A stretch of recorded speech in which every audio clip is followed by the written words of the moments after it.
Let's get it. Welcome, guys, to the Gulf Coast Music Podcast. My name's Q Steezy, and today's new wave is TeeJaeSoHigh. Oh, now? Yes, sir. Um, Great to have you on. Have you always been in the Mobile music scene, or did you ever make music somewhere else? Nah, I'm born and raised here, so like I always just had a niche for music since childhood and shit. Like I was 6, 7, 8 years old, like drawing fake album covers, imitating Master P and No Limit Records. Wow. So Those will be worth something one day. maybe. But eventually, I just kind of got to the point because I had a close homeboy who stayed right up the block from me and shit, and he'll just freestyle off the top of his head at any given moment about anything. Like it's nothing. Shit was just funny as fuck because he really can rap, Yeah. and he just went to itch and just poking at me because I used to be really shy and shit. Yeah. I'm kind of modest by nature. A lot of people think I'm arrogant, but I'm actually really modest. Just introverted. Yeah. Yeah. So like, after so long of him just poking at me like that, I just started throwing my hat in the race and just participating in that shit. And it took me a second to like get familiar with listening to my own voice. Right. It took a long time actually, for real. Like I was just telling bro, like I'm 36 years old now. Right. I've been writing and producing my own music since 14. Mm. It took a long ass time before I finally just got into that space to where I felt comfortable enough to just go out into the world and carve my own path with it. Really? Yeah. So for damn near 15 years, I just sat back in my own corner and just made my beats and did a lot of freestyle verses over other people's beats and shit. I just did a lot of mixtape shit. You really can't even find any of that stuff anymore. Rest in peace to datpiff.com. Datpiff. Eventually as I found myself getting better with my penmanship, that's when I started to take my beats that I was making more serious. Mm. And I was like, fuck this. I'm rapping way too good over other people's instrumentals. Right. I was like, okay, now it's time for us to move past that point. So then that's when I started making my own original albums. And That's awesome. I just kind of kept going since then. But like I've only really been moving on a professional level, what I can consider to be a professional level, for like the last 7, almost 8 years. And let's hear, like, what's the biggest things that you've learned? Just anything, Get the fuck up and stop being a bitch. To be honest. Ain't nobody finna do shit for you. You gotta Right. get up and go do it yourself. In what ways? Shit in every way. You can sit in one spot and just be scared to take a chance because you don't know what the outcome look like. Right. But you never will know if you don't get up and move. Mm. That's the biggest lesson that I learned in this shit. It don't matter what you think that you don't know. The fact that you don't know it means that you can learn it. Right. Have you fallen flat on your face sometimes? Yeah. Yeah. It come with the territory. It's the learning curve. Yeah. You cannot erase that part. What are some examples of that when you've like?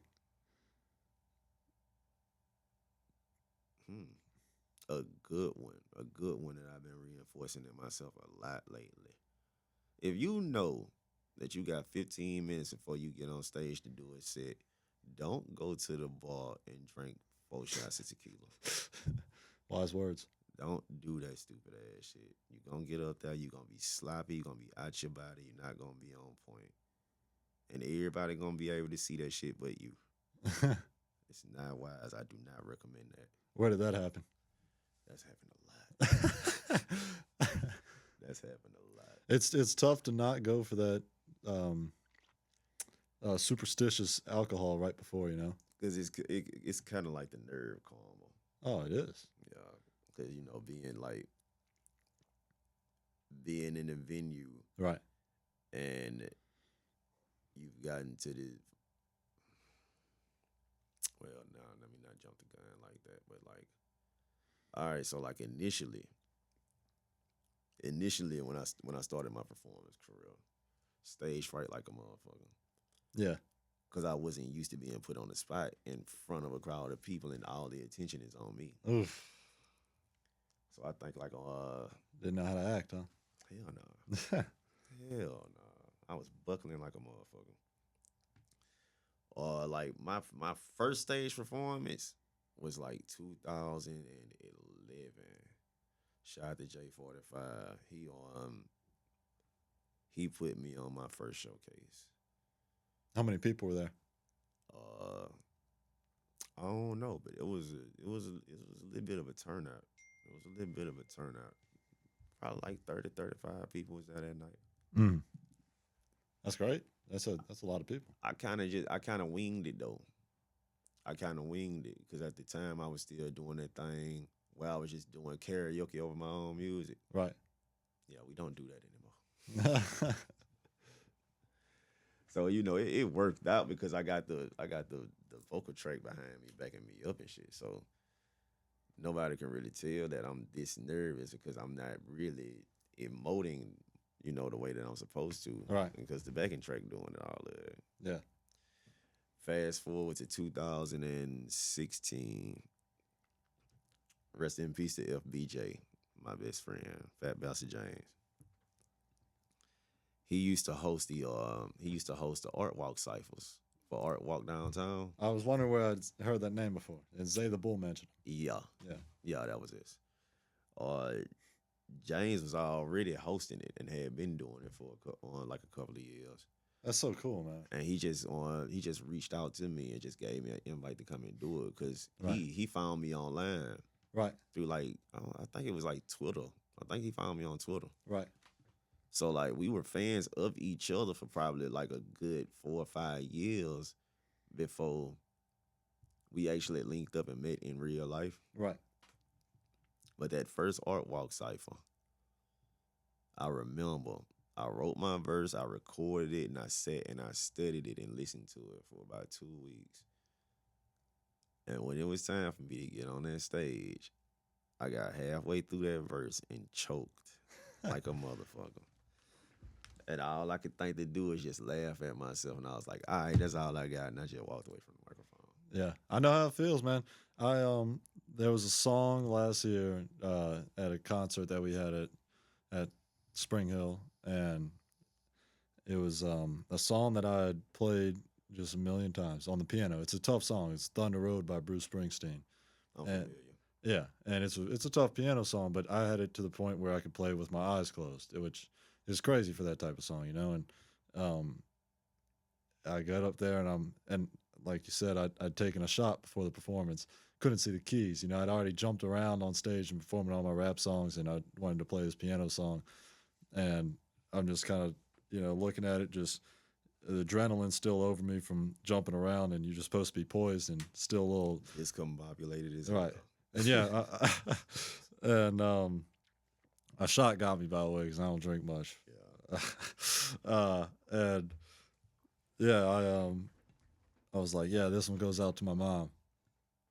50, He got up there cheesy as hell. 15 seconds in, yeah, I'm like, this is gonna be so cool. I'm gonna dedicate this to my mom. 15 seconds in, I'm like, let me try it again, guys. All right, y'all have been great. Yeah. Oh yeah, you was lit. Yeah. It was brutal. It was brutal, but I made up for it and played it a few more times live. But yeah, that was a tough moment, obviously. So yeah, that was the only time that ever happened to me. Actually, every time that I ever hit the stage after that, got it. nah, I knew what I was doing. Yeah, and since then, I mean, I haven't done many concerts recently, but the concerts that I've done after that have been, it's easier. Once you fall flat on your face, you realize it's not the end of the world. Right. Actually, yeah, because nobody really clowned me for it because they still respected the first half of the verse that I gave them. right. 'Cause I still down there shitted on everybody with what I did say. So nobody was really looking at me like on some high type of shit. They understood. Yeah. They knew what it was. But it just so happens I'm just a natural performer. So Really? like I feel comfortable in that element. It did not take me long. It was like probably another 2, 3 on performances after that to where it was like with nervousness. Like I still felt it, but it wasn't even a factor at that Hmm. point anymore. It was like it was just there, but it wasn't in the way. It was kind Right. of like a sidebar. Yeah. So from that point forward, every time I touched the stage, I went straight into it. Plus, I also had people like DJ D Rock, you know, a DJ No Sweat, Dead Stock J, rest in peace to him. You know, people like this who come from from the traditional background of hip hop. So like they were big on encouraging me about not rapping over my vocals. Man, and actually one of the guys that we had in here, one of the first episodes, Jay Haynes, I know Jay. he I stressed it. started out with him on the Art Walk Cypher. Yeah. He stressed it. He was and Chris and I had a performance at Rap Function, Cold Christo and I, and we performed not a cappella but karaoke, you know, where we had the beat playing and that was a big step, especially for him for his first performance. But yeah, it makes a huge difference, and I hadn't realized it. And we'll have a concert at Spring Hill again in April, and I'm really looking forward to doing it karaoke style.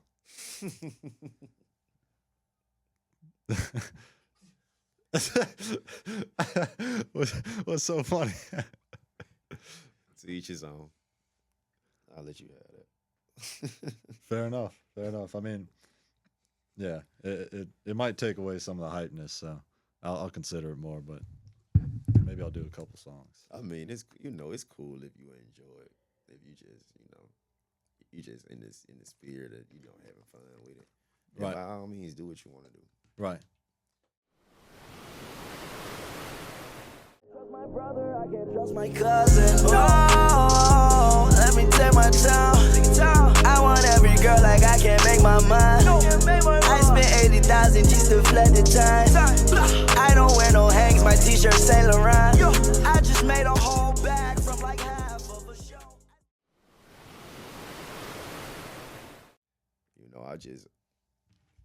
I look at it from that perspective of professionalism. Like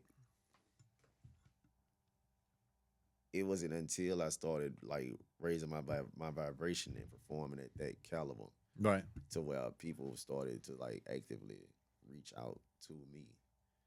I didn't have to go look for the opportunity because I had set the example of what I was capable of. Gotcha. It still works like that to this day. Because you perform karaoke? Nah, because I didn't perform karaoke. Oh, I see. Yeah. So you're saying that people prefer it actually to rap over vocals? No, rapping over your vocals is karaoke. Okay, well then we're on the same page. Yeah. Yeah, because I'm saying karaoke is like you don't hear the vocals, you only hear the beat. Oh nah. When I say karaoke, I'm talking about a NBA young boy being on stage in front of 10,000 people, and you just hear the song in the background. Right. He barely rapping half of it. He just on stage, retarded as a motherfucker on all kind of dope. Right. Homeboys just screaming the lyrics for him. He's not rapping the song. Well then, yeah. The song is rapping the song. So what do you call? You're just saying rapping without vocals then. Yeah. So yeah, that's what Cold Yeah, Crystal. when I'm on stage, you don't hear a vocal tracking behind me. You just hear me. And that's what I'm trying to do for this concert. So we're all on the same page. Yeah. That's what Cold Crystal and I did for our Rap Function event. Yeah. Yeah. Like you can leave your like ad libs and choruses and stuff like that. That's fine. You can leave Right. that in now. Right. But like as far as like your main vocal track, no, take that shit out of there. Keeping the chorus in might be cool. Like keeping the hook in, so that way you just rap the verse and then the hook comes back in and you're just as if it's a feature, you know? Right. That's a cool idea. Right. Yeah. Yeah. So if you've been doing rap music for 8 years now then? Nah, 20. I've only been moving with it on a professional, like on a business level I for see. the last 8 years. And what made you decide to dive in like that? Being fucked up. homeless on the street, Really? no direction, don't know what the fuck I'm doing. All I know is I like to rap, I like to make music, Right. don't have a job, crashing on people's couches, Right. and slept in parks, Right. on the bench, all types of shit. Really? Yeah, I was down bad, real down bad. For how long? Like, shit, for damn near 10 years. Really? Depression is a motherfucker. Right. For real. Mm. I don't know. Something just snapped one day. And now we got a Milwaukee jersey on. Yeah, a lot of money too. Shameless flex. But yeah, these are different times. Yeah. These are very different times. That's great, man. What are some lessons that you learned from being homeless? Same thing I just told you. Get Don't up be and scared. Yeah. Just get up and just do it. Yeah. Just get up and just do it. And what? Why were you like? Why did it take going to being homeless for a long time to finally say enough's enough? Because truth be told, growing up, I never really had to do anything for myself. Really? That was a lesson that came later in life. Right. So like I had bad codependency Really? issues. And one day I just snapped out of that shit. I got tired of doing it. I think I was living with an ex-girlfriend over in Bay Minette at the time. How do you pick up a girlfriend when you're homeless? Looking like this. It's a great answer. Easy. It's a great answer. It's easy as hell. Look like this, talk like this, fuck like that. Oh yeah, it's real. But the situation was so bad. And it was just another situation that I found myself in where I'm at the mercy of somebody else's whims. Mm. They don't give a fuck about my best interests. It's not their job to give a fuck about my best interests. You mean like in that scenario, your ex-girlfriend? Right. Right. It was just hell. I ain't gonna talk too bad about them, you know, Yeah. because it's still all love. She was just fucked up. I'm fucked up, and the shit just was not working. You can't put two fucked up ass motherfuckers together and expect that shit to come out all good. Yeah. It's just the reality of life. It just don't go like that. I don't know. Plus, at the same time, it was a lot of other people over there who were also doing music too. But when I was introduced into they town, and people got to be able to bear witness to what I was coming with, Yeah. they were dumbfounded by it. Yeah. Bet. Like I had one dude tell me, he was like, "Bro, you sound like you are an international superstar. You sound like you supposed to be on songs with A$AP Rocky or something." Really? I was like, "Damn, okay, that's a new one." But I couldn't deny it either. Right. I could hear it myself. And where were you recording at? With DJ Bama South at the time. Gotcha. And how'd you get connected with him? Through the ex-girlfriend. Oh, nice. Yeah, he just took a liking to me when he met me. He saw that I was serious because I had done so much on my own. Right. So, you know, he gave me in-house privileges to his studio. No way. I made my third album in his studio. Wow. That's cool, man. Is he still alive? Yeah, he around. Nice. I don't really see him active in nothing. Gotcha. I think he just drive trucks. That's what he was doing at the time. So I think he's just pretty much on that. Well, was the production quality good then? It was. Yeah. It was. It didn't stay good. Why? It didn't stay good. Because I started out trying to engineer for myself. Mm-hmm. I had no fucking idea what I was doing. Tell me about it.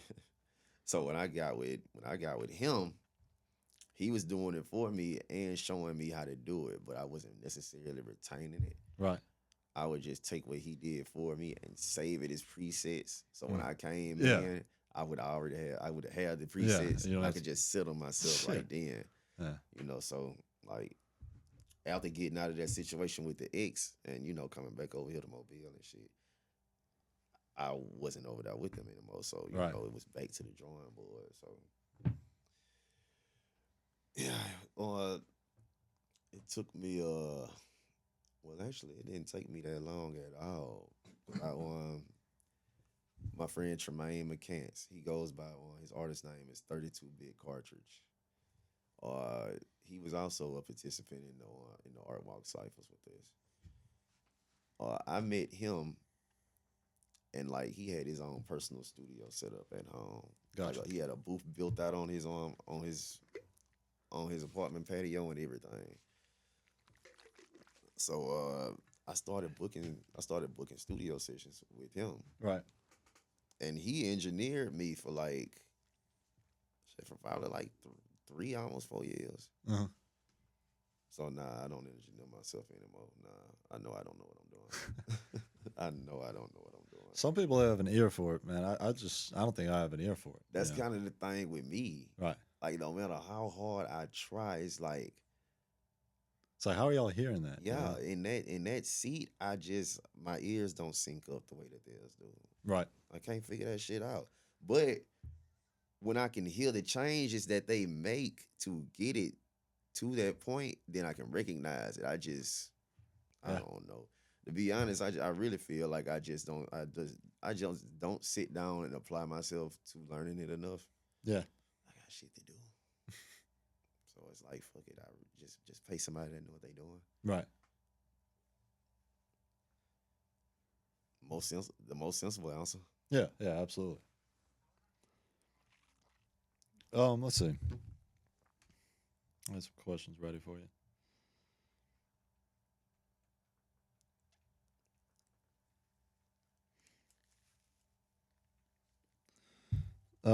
What's your role in the Huncho Fest? Huncho Fest. Oh, Oh you yeah, dropped I'm it. performing on that. I'm performing on Huncho Fest. Gotcha. I was supposed to be on I was supposed to be on the previous Huncho Fest, Right. but I fucked around and I double booked. What do you mean double booked? I accepted a booking for a show in Atlanta the same night. Wow. How'd So you get that? Ex-girlfriend? No, not rapping over my vocals. Oh, okay. Gotcha. That's the secret, huh? That is the secret. Yeah. It works. Yeah, I've been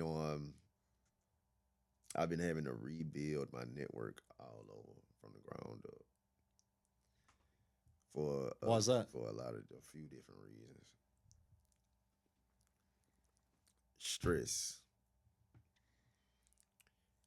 the responsibility of being given a certain level of power in a platform and not knowing how to use it, not knowing how to be responsible for it, Right. it'll turn a man into a monster. And what was that platform? The stage, Oh, I got you. the stage. When I say platform, I mean whatever it is that where you stand that gives you your shine, Right. gives you your power.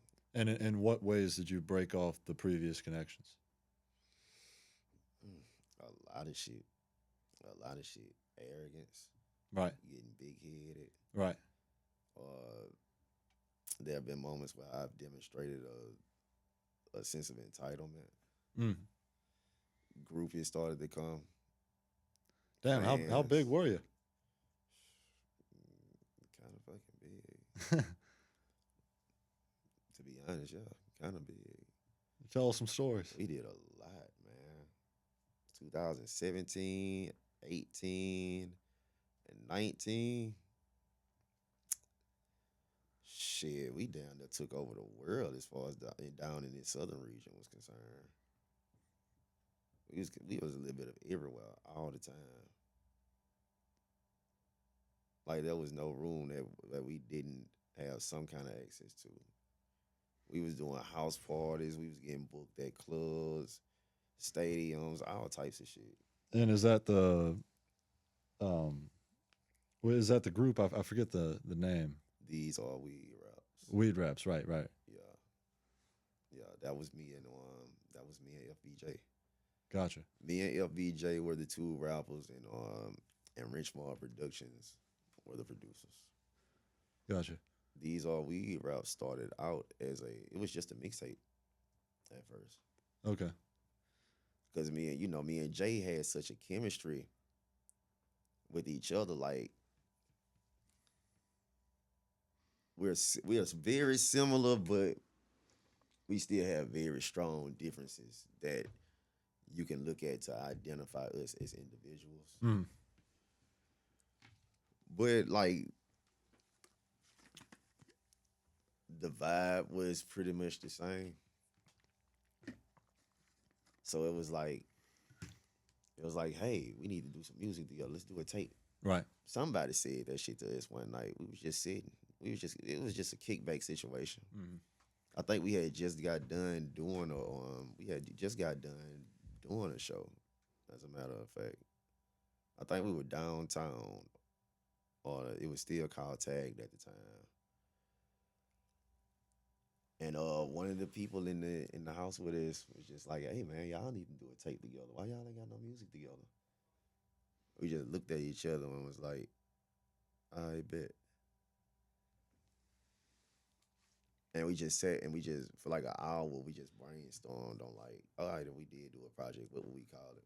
Right. These are weed raps. See, how the name actually came about was we named it after my third album. My third album is called These Ain't Weed Raps. Because my name is TeeJaeSoHigh. So Right. everybody initially thinks that You making weed raps. I'm some kind of weed rapper, like I'm just a Currency or a Wiz Khalifa. Right. No, on the contrary, I'm actually not that kind of rapper at all. Right. The name, it does come from that, but over time it evolved into something else. It's more about elevation. Always reaching higher. Always working to make yourself better. Right. But Different type of elevation. Yeah. Yeah. Yeah. But since he and I were deciding that we were going to do this, and that album was his favorite thing from me, it just kind of clicked. That was okay. Gotcha. Yeah. Instantly, it just kind of clicked. We both just looked at each other and was like, these are weed raps. Because that was the biggest common between us. Right. We both smoke weed. We were both very different people Right. from each other, but that was our one common. Right. So we just kind of ran with it. And when you said that no place would turn you down, what was booking venues typically like off of that album? It was sweet, really. Yeah. You would just call somebody and they'd say. It was sweet. Yeah, but getting booking really isn't that hard. Yeah. It's not hard at all. I'm still trying to figure it out. Rest in peace to Seth Manus, man. Seth Manus used to be the booking agent at the Soul Kitchen and the Blind Mule downtown. Gotcha. And I met him through James. Okay. I met him through James because James used to go through him for a lot of bookings too. Yeah. Before I came into the picture. Right. So when I got my feet wet doing what I was doing at the Art Walk Cyphers and got comfortable enough to where it was like, okay, I'm ready to take on another challenge. Yeah. That's when I went to James and I was like, hey, I want to do one of the Element showcases. Mm. He looked at me like, all right, what you waiting on? I was like, nigga, I don't know what I'm doing. How do I get on? Mm. He's like, man, you just send the man an email and request a booking. Yeah. It was literally just that simple. And that's exactly what I did. Within a day, I had a booking. By sending it to the booking agent or to the venue? To the agent. Gotcha. Because it was his job to do the bookings. How much did he charge? He didn't charge me anything. Interesting. No, I was paid for that. Oh, I guess the venue pays him then, huh? Ticket sales. Right. Yeah, it's a science to this shit. It's money in this shit. You just gotta know where it's at. Right. We were just lucky enough that we came up on the people who, they already knew the game and paid the dues. Right. So they just, and they respected what we were doing, so they passed the knowledge down. At your peak, how much money do you think you were making off of music? Man, I can't hype it up like that really because it was like 100 here, maybe a couple hundred there. Gotcha. Sometimes like $50, $75. It was little stuff. I mean, that's fantastic in my books. Shit, when you're doing 4 performances a week, you can do, and you got it like that. Then yeah, it adds up. Yeah. And how long are your performances? It depends. Like I've done a set where it was like only 7 minutes, only 10 minutes. Right. But I've gone and played the booking agent myself and booked the venue myself and held my own shows. Right. Well, I've literally done a whole hour set. I'd much rather do that, to tell you the truth. I think a lot of people like doing a longer set, Yeah. showing off all their music, everything that they've. Yeah, because once you get into your stride, you don't want to just have to jump down off the stage. Yeah. You Yeah, know, absolutely. I'm up here now. I'm at home now. Don't take me away from that fast. Right. Now that you're in that mode, it's like, I can't believe I'm this confident in this zone, and now that I'm in the zone, Yeah, it's not even a second thought now. Yeah. You don't want to leave it, obviously. You think there's anything parallel to the feeling that you get when you're confident like that on the stage performing your own music?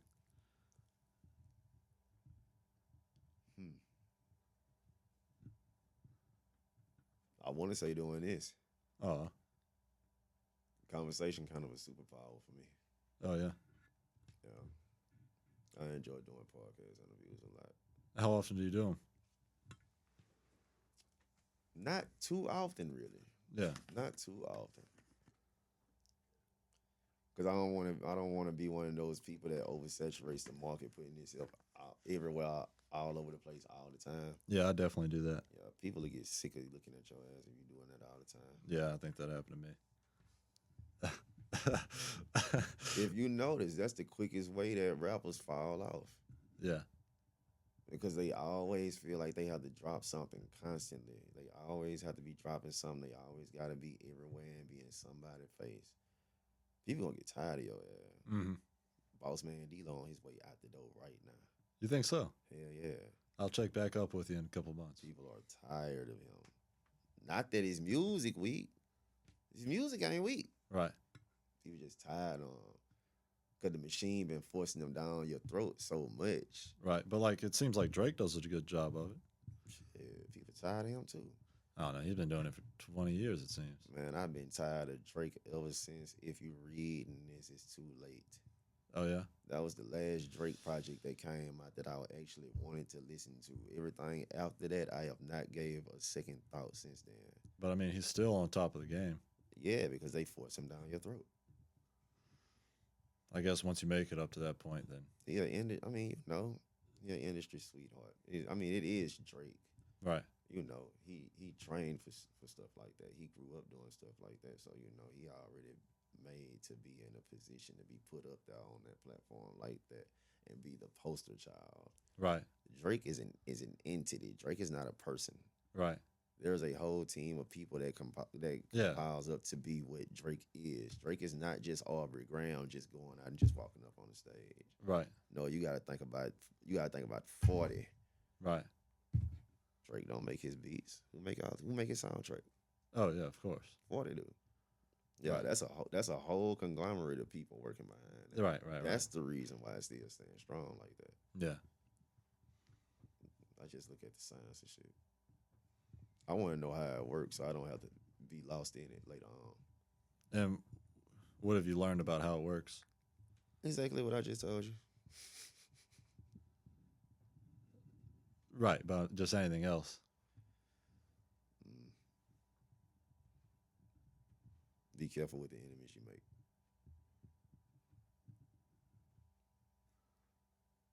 Be very cautious of that shit. There's a lot I want to say in behind that, but I'm not gonna say it. No, I feel you. It's yeah, no, and you mentioned it earlier of how you may have broken off connections in your network like that. Yeah, that part. Do you think there could have been more potential because of those connections? Because sometimes it's good to break off people. Nah, I tell you the truth, you absolutely right. You actually just hit the nail on the head with that. dub. Cause yeah, a lot of that network was it was kind of useless. Really? To be honest, it was kind of useless. Like How did it affect you then? there were those, who actually did contribute to my growth and helping me to like learn, be in a position to be in certain rooms and have certain opportunities for me to learn what I know today. All right. But a lot of that shit was just it.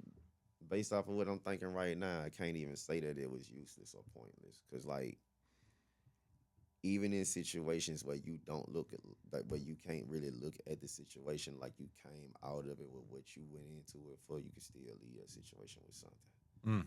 So this might be an uncomfortable situation. This might be a difficult person or a difficult venue or what have you that I might be dealing with in this instance.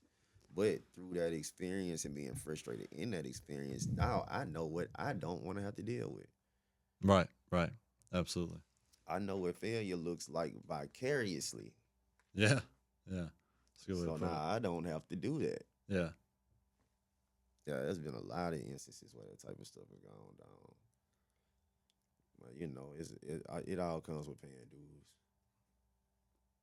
It's got to be done. How big is your team? My team is not big at all. I don't have a team. Yeah. No, my team is literally just me. Do you wish you had a team? I tried that. It didn't work. Did you pay them? Tried to. Yeah. The best I could. Paying dues. Right. But some people just not as serious as others. Some people have ulterior motives. All type of shit. You could be trying to help people and collaborate with people and work with them and include them in what you got going on, and you just don't know these people really don't like you. Mm. For whatever reason. Speak on the Mobile music scene.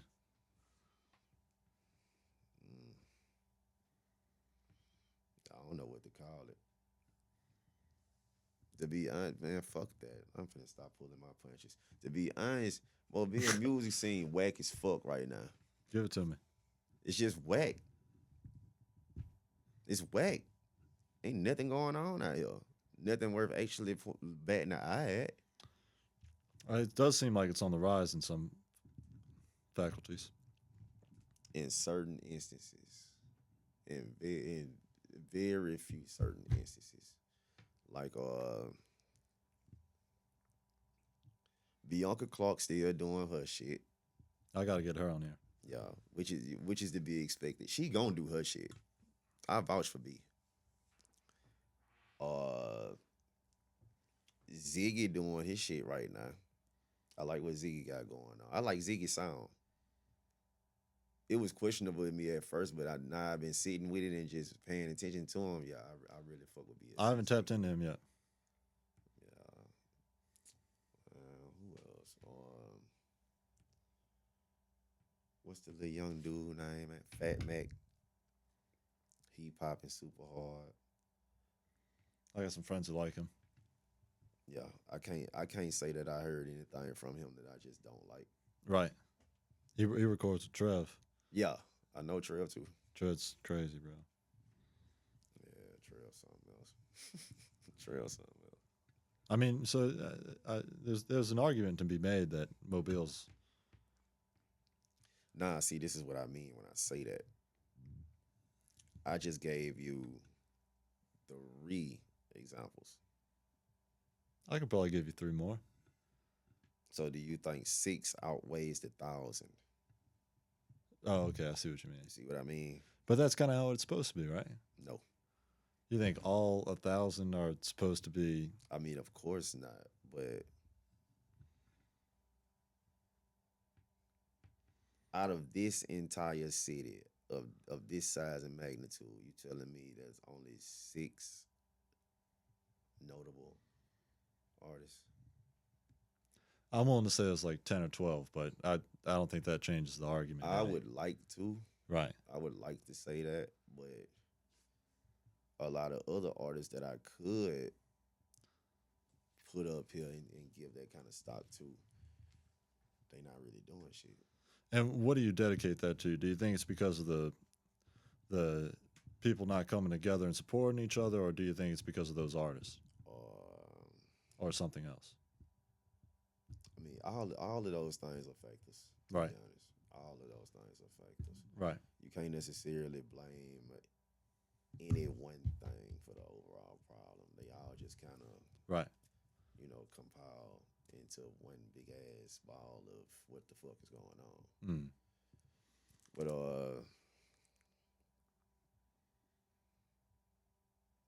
mainly, mainly, majority of Mobile just don't know what the fuck they doing, and it's not necessarily they fault that they don't know what they doing. They just haven't learned yet. Mm. But the roadblock in that is Mobile is not a entertainment industry city. Right. You know what I'm saying? Like we still trying to build an entertainment industry here. Mm. So there's not really a lot of outlets or anything of that nature to where people can actually sit with it and pick up on it and learn from it and be nurtured by it. For one thing, like artistically speaking and business wise. Right. Did you see different either venues or just systems in place in Atlanta or other cities? Wait, repeat the question. Like when you say that there aren't nurturing systems in Mobile, did you see those in Atlanta or other cities? Yeah, definitely. And in what ways? Definitely. Like Atlanta really demonstrates the culture. Oh yeah. Atlanta really demonstrates the culture. Like even they old heads in Atlanta still practice. They still get on turntables. They still do kickback parties. They still come out and kick it and mingle with each other, meet each other. And treat music like a sport, it seems, as opposed to Right, right. a hobby. They enjoy it, but they also take pride in what they do, just Almost like anybody would. right. But like that's another thing about Mobile. Everybody is threatened by the next person. Really. Man, this is a small ass fishbowl, Right. and everybody want to be the one big ass fish in the small ass fishbowl Crab in a bucket. instead of adding glass onto the fucking bowl to make the bowl bigger. It's a good analogy. And then how do you think people could add glass to the bowl? Stop looking at each other like threats. But I mean, that's just kind of the mentality here, bro. It's slave mentality, really. But are there ways that people could add glass to the bowl, like just specifically? Would anything that you could encourage them to go out and do?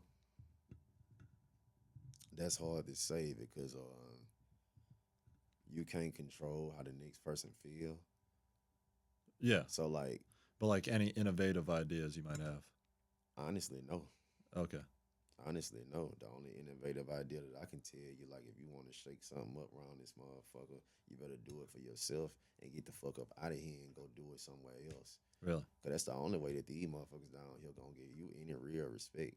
Right. I've heard from other people that that idea is fought with the feedback that if things weren't happening in Mobile, how do you think it could happen somewhere else? It is happening somewhere else. I guess if things weren't happening for one particular person in Mobile, how do you think that you could go into another spot and which now that I'm saying it out loud, it does kind of have that crab in a bucket sound to it. You see what I'm saying? Yeah. Yeah. It's just real. Right.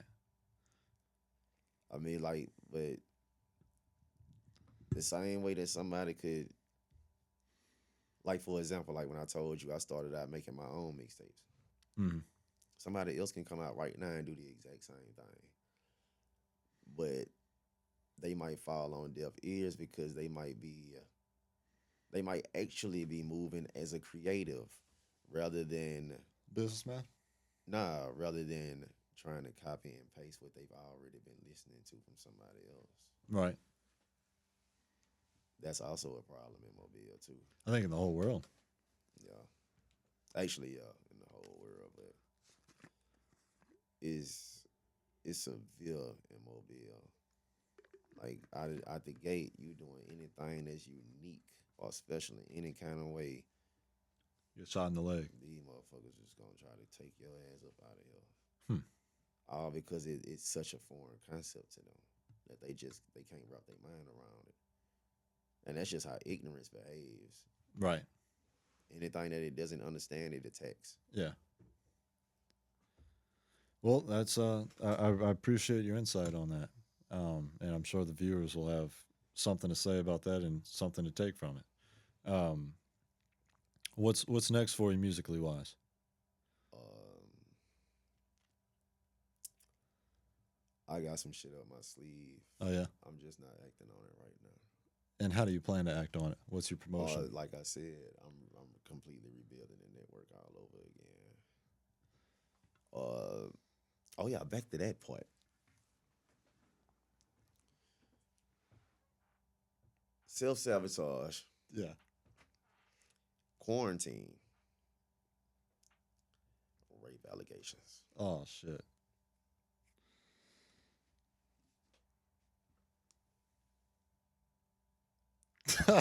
Everything crumbled. Everything crumbled. I'm sorry, that's not funny, but Quarantine hit, and I literally had to cancel 3 tours that I had booked. Really? That shit broke my heart. God, where are the tours? That's so terrible, man. One was right here on the Gulf Coast. Another one was being planned for the Midwest. Mm. And how did you book a Midwest tour? Book an agent? I believe that was it was either through Starcoat from Navarre, Florida. Right. Starcoat actually took me on my first tour. Who's Starcoat? They're defunct now. Oh, sorry. Yeah, but yeah, they were a collective of 4 individual artists based out of West Florida, who just they took the Odd Future route and just came. Gotcha. They formed Voltron because if we move in numbers, we can move faster and we can move smarter. That's why I was surprised that you don't have a team. Like I said, I tried, it didn't work. Yeah. I've tried that shit several times over the years. Yeah. It never worked. But I also understand why. I was trying to make it work with people who just weren't capable of doing it. Right. So that back to really the issue. Back to the tour. You had Midwest and then I think the third one was like moving back up the East Coast. damn. Or either it was out on the West Coast. To tell you the truth, I honestly don't even remember at this point. It's been so long since I looked at the flyers and my plans for it and all of that. That's so crazy to have a tour somewhere else in a country. I just to contact the right people and have connections in a different state. Yeah, it's wild to think about, Right. when you first getting introduced to the concept, but no, that's actually how it is, though. And like to just have fans that are people that don't know you and you're performing in front of them like that, Yeah, that's how I made my fans. Yeah. People didn't know me before they saw me get up on stage in front of them. Nobody knew who TeeJaeSoHigh was when I was just making my little mixtapes by myself. It was just the people who I just knew on everyday life in the neighborhood and shit like that who knew what I was doing. And were you opening for artists doing that? Or were you the Yeah. Nice. Yeah.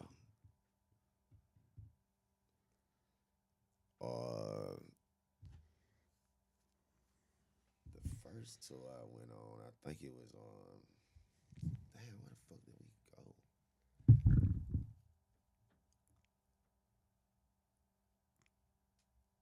Damn, I can't even remember. But it was like it was like within the range of from West Florida to New Orleans. But see, that's Gulf Coast. yeah. But see, that's actually on how not complicated putting a tour together is. Man, You could just pick 10 cities. right. Just pick 10 cities that you know. How much planning goes into it? Like, Yeah, you gonna need to have some planning. like how much time before the tour actually takes place are you planning ahead? Or I mean, you'll want to give yourself a couple of months A couple months, yeah. at the least. A couple of months at the least. Okay, gotcha. Yeah, I think I was trying to chat GPT it too much. Yeah, because you still gonna have to have a sense of some sense of organization in what you're doing. Right. You can't just throw shit to the wall and hope it stick. It's not gonna happen like that. I'll just go to a city and hope they allow me to perform on the street. Right. Yeah, I wouldn't consider. Yeah, you won't want to call that a tour. You can do that, but Yeah. you can't call that a tour though. Yeah. But like like it's websites and like certain directories Really? that you can go through, and it'll give you directories of various venues all over the place. Nice. Give you their contact information, their emails. Just hit them up. Yeah. Hey, I want to book your venue for a show. Right. Like, you don't necessarily have to explain, the whole tour concept. Yeah. All they need to know is, I'm trying to book your venue. Right. How much is it gonna cost me? Mm-hmm. Like, for example, like the Mayor Widow, 2017, 2018. The Mayor Widow didn't cost no more than probably like $200. To book yourself for a performance? Yeah. Just to book the house for the night. Right. I booked it. Now I can do what I want. Right. Make my own flyer, book my own artist. That's cheap as hell, man. It's really that simple. Right. And that's the thing that I'm saying. Right. People act like they don't know this. They really don't know it though. I'm gonna go book the Merry Widow today. You can. On God, you can, as long as you can pay their booking price. You want to do a performance next week at the Merry Widow? I might be booked next week. Ah, really? Where are you going? I'm capped. Okay. I'm capped out. But yeah, it's really that simple though. Yeah. Like get your money from the dough, get you somebody to work your dough. Right. They do your admissions. Yeah. You probably work out a deal with the venue to split the ball. Yeah. That's how you make your money on the back end. Then you can't forget about your merchandising. Right. Go get you some merchandise. You can sell all your merchandise right there in the venue. Yeah. You just came off stage from giving them a dope performance. Now you can sell them a T-shirt with your name on it. Yeah. Just like that. That's tough, man. Well, what's next in the music? I think we might have deterred from the subject. We did deter from that. Yeah, I'm actually sitting on my next couple of projects. Right. Next couple of projects. Yeah. They've been written out for a while. Nice. You just gotta find a spot to record or what? Nah. I have to produce the music for it. You have to make the beats. Yeah. So you write first and then you make the beats. Yeah. Nice. Yeah. Is that how you've always done it? Mm-hmm. Is there a science to it? Not really. It's just however you're feeling? Yeah. Do you already know the BPM off of how you wrote it? It's in my head. Oh, you never wrote it? No, I'm talking about the BPM. It's in my head. Like, I have this thing where, like, there's a metronome that just moves in my mind. Right. I can hear it right now while I'm talking to you. Really? I can change the speed of it, whatever. A beat just forms in behind it from my own imagination. So just on a day-to-day. I could be walking up the sidewalk and it'll do it right then. Wow. And where do you think that comes from? Have you always had that? I've always had it. Interesting. I'm a visual thinker. Gotcha. So it's just something that comes natural to me. But the only reason why I'm still sitting on my projects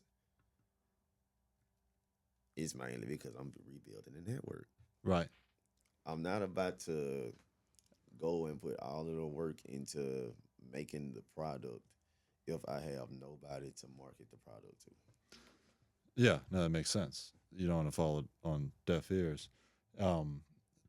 when are you gonna, or how many people would constitute for the right network to drop your project? Mm, I don't know. It's important to have a goal. That's right. You make a good point. No, as of this moment, I wouldn't have been able to have actually put a number on it. Okay. And so, I just know what I see currently. so the network isn't a team; it's the audience and the Right. kind of supporters, Yeah, base fans. Yeah. yeah, And how are you going to build your fans?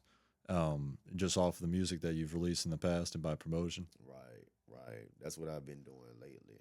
I'm just taking all my material that's already been put out, and I'm just creating visual content for it, and just using that as my marketing tools right now. Do you have a videographer or? Well, I have a few actually. Gotcha. Sticky TV, which you just had here, Yeah, shout out Sticky. or Zaya Perry, man, or Hidden Visuals. Henny, I'm gonna have him on at some point too. Yeah. And Beast Visuals. These visuals. Oh, Roger Card. Roger who? What the fuck is Roger's last name? I forget. But that's his director title, Beast Visuals. Gotcha. What's he's the director who been shooting all of the mic drop videos with the with that red microphone. yes? Yeah, that's him. Ah, okay. Yeah, I've done a couple of those mic drop videos. How frequently are you posting visual content? Are you just saving that? I was saving it Yeah. like all through last summer and spring. Right. I was just actively just making just shooting the content, Right. and I didn't start dropping any of it until like maybe September, October, Mm-hmm. something like that. But I kind of got this thing that I've been doing where like I put 2 weeks between each visual release. Yeah, that's something I've incorporated as well, but kind of faster than that. Just because I'm trying to get my content out. But yeah, it's definitely good to have a strategy like Yeah. that. See, the reason why I do it that way is because within those 2 weeks, that's me giving myself the time to actually work the content Yeah. rather than just throwing it out and just moving on to the next piece of content. Seeing if it sticks. You're not actually ever dedicating any real effort towards pushing each piece of content as a product. Right. Because sometimes something might have a lot of potential and you just didn't give it a chance to blossom. Because you already moved past it to the next thing without even just sitting with it and taking the time to cultivate it long enough. 2 weeks is a good time frame. Yeah. Absolutely. So I think I got one more visual that I just shot. That's supposed to come out this Monday. Nice. And after I drop this one, I gotta start shooting more content. Cool. Well, I think that's all I've got. I'm excited to see when the new songs and projects are coming out, and we'll stay on top of those visuals. It will. You just gotta give me some time. That's what I've been telling everybody. Just be patient with me. I'm not rushing because I'm not rushing to do anything. Yeah. You know, like I've been sitting and staring on it and brainstorming long enough to where I know what I'm doing now. You give off that atmosphere of kind of poise as opposed to let's just experiment. You know, you've been through the ranks so far. Yeah. Yeah. Yeah, I can honestly say that. Well, that's great, man. Do you have an estimated drop for these projects, or are you just gonna still try to build up the connections? Just building up the network Yeah. right now. Not shooting past. That's what step we on. Right. You know. Cool, not, man. Not gonna skip steps. I'm working my angle where I am right now until it's time to move on to the next part. Well, is there anything else you'd like to mention?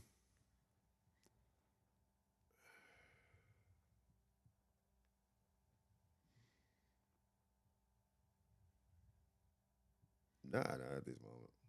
Awesome. Well, it was great to have you on, and that was a lot of wisdom and insight you just spread. And yeah, I'm really looking forward to seeing what's coming next. I appreciate it. I enjoyed it. Thank you guys for tuning in to our latest wave, TeeJaeSoHigh, and hope to see you in the next one. Yes, sir. Set it up. Appreciate it. Appreciate it.